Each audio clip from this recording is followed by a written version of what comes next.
the country. Iona, Craig, I wanted to ask you about the Navy SEAL raid in Yemen in January that you've investigated. The White House warning journalists and lawmakers last month against criticizing the botched raid by U.S. commandos on a Yemeni village that left 25 civilians and one U.S. soldier dead, William Ryan Owens.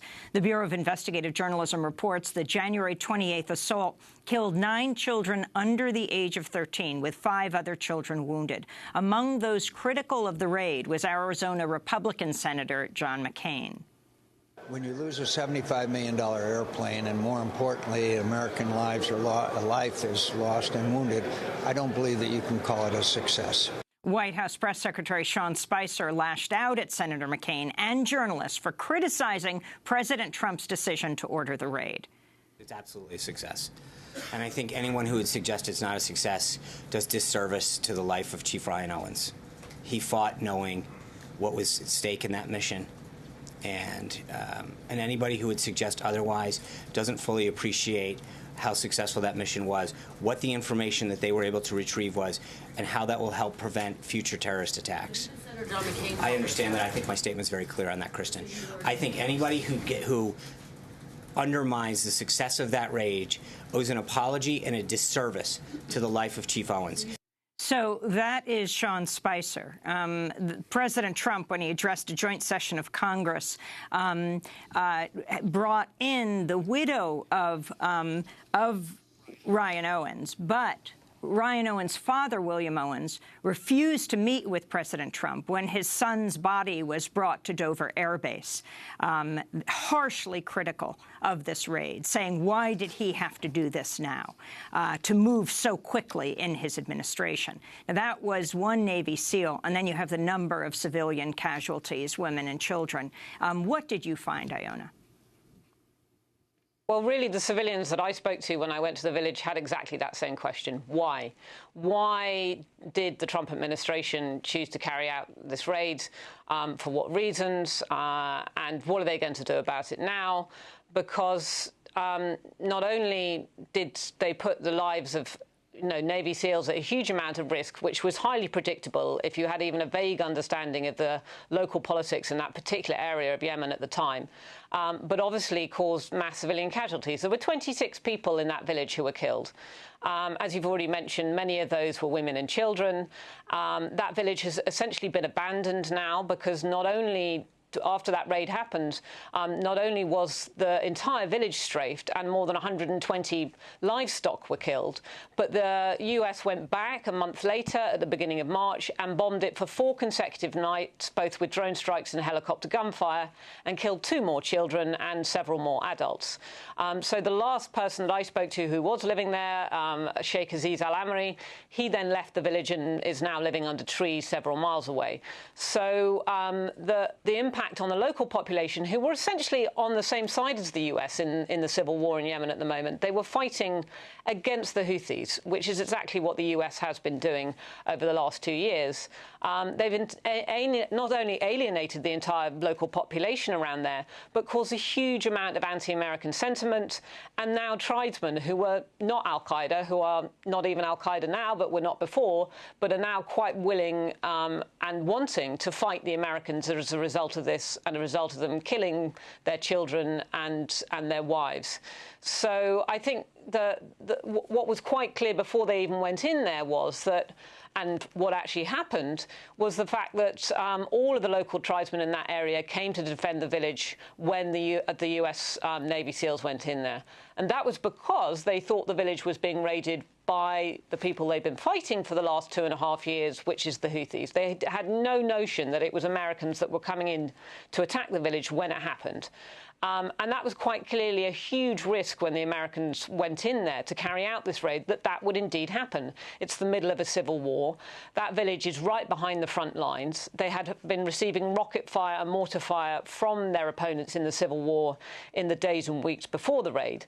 So, of course, it was their assumption that their village was being stormed by the Houthi rebels who they'd been fighting for so long. So every man within hearing distance of gunfire came running. I spoke to a man who drove 45 minutes from his neighbouring village when he got the call to come and help defend his neighbour's area. And so I think the risk to the Navy SEALs was massive before they even went in there. It appears that there had been at least some knowledge within the village that they were in fact coming as well. And so for all those reasons, the Navy SEALs were being put under a huge amount of risk, and it was highly likely that one of their team was going to get killed, not to mention then the fact that they inevitably got pinned down by fire, then had to call in air support and basically decimate the entire village in order to be able to extract themselves safely from that situation. And from what I saw and talking to people, most of that was predictable before they even went in there. Well, Iona, Craig, as you report in the piece, White House spokesperson Sean Spicer said the purpose of the raid was intelligence gathering and not specifically targeting anyone, and that initially the U.S. Central Command posted a video backing Spicer's claim, but that video was subsequently removed when it was proven that it was 10 years old. Yeah, I mean, two things on that front. Certainly from what I was told, and in addition to statements that appear to have come out of the military since then, they were in fact going after the leader of al-Qaeda in the Arabian Peninsula, a man called Qasem al-Raymi. I think it's extremely unlikely that they would have been carrying out such a high-risk mission in order to gather laptops, cell phones, or intelligence, as they suggest. He was not in the village and, in fact, released an audio statement mocking both Trump and the raid several days later, although there were some low-level al-Qaeda militants there in one particular house. Because of the situation of how the Navy SEALs came under fire, that house was, in fact, bombed by an airstrike before the SEALs could even get into it. So whatever intelligence they claimed to have gathered from there would have come from other buildings where there were no al-Qaeda militants present. That video that you mentioned, that was when it was first posted, was labelled as an AQAP, so that's al-Qaeda in the Arabian Peninsula, video of how to make bombs. As you say, it had turned out was 10 years old, had already been available on the internet.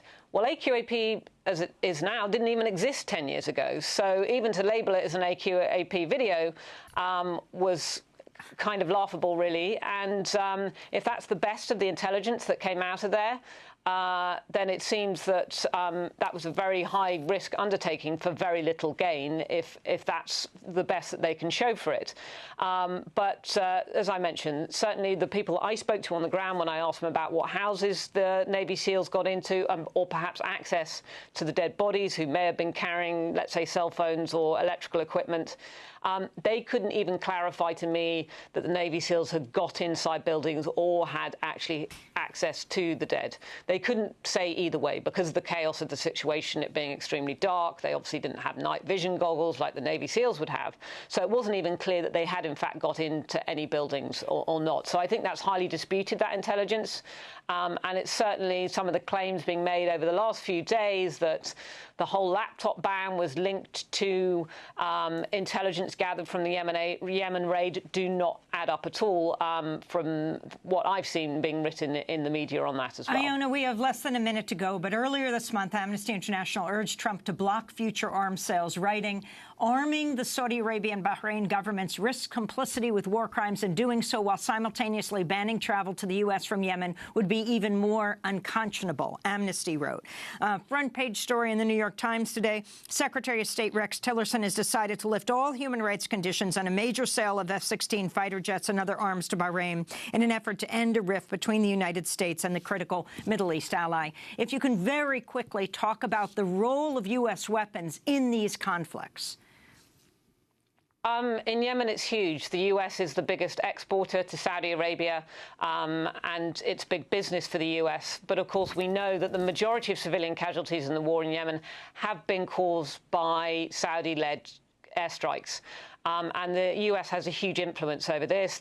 Those precision-guided weapons were suspended at the end of last year, and now we're looking at a resumption of that, where the U.S. does actually have influence over Saudi Arabia, not just over Saudi Arabia, but also the continuation of this war, for the weapons that it sells to them and to the logistical support it gives the Saudi-led coalition in the terms of refueling and in the terms of targets as well. So it is obviously worrying worrying for those people and campaigners have been trying to prevent the sale of weapons to Saudi Arabia, but also the terms of those sales.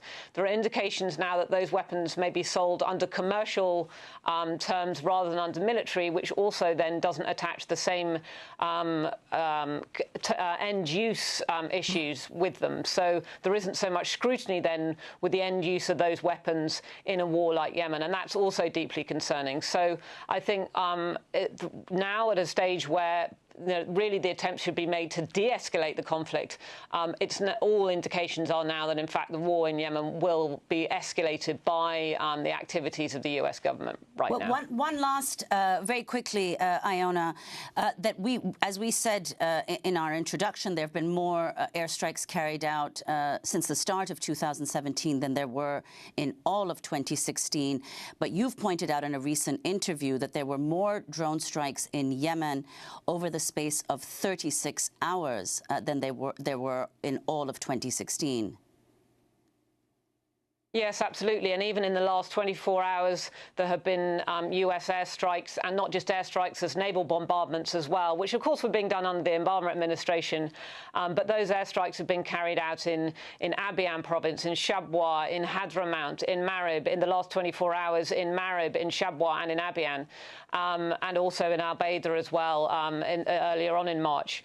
So, yes, there's definitely there's not just this surge at the beginning of March where we saw that 36 hours of airstrikes happening very rapidly, but that's been a continuation as well now. And as I say, it's not just drone strikes; it's airstrikes from fighter jets, and it's also coming from the sea. Iona Craig, I want to thank you for being with us. Freelance journalist who was based in Sana'a for years, has continued to go back and forth reporting on what's happening there. Thanks so much for joining us. This is Democracy Now! When we come back, the U.S. is leading a boycott of UN talks on a nuclear ban. We'll find out why. Stay with us.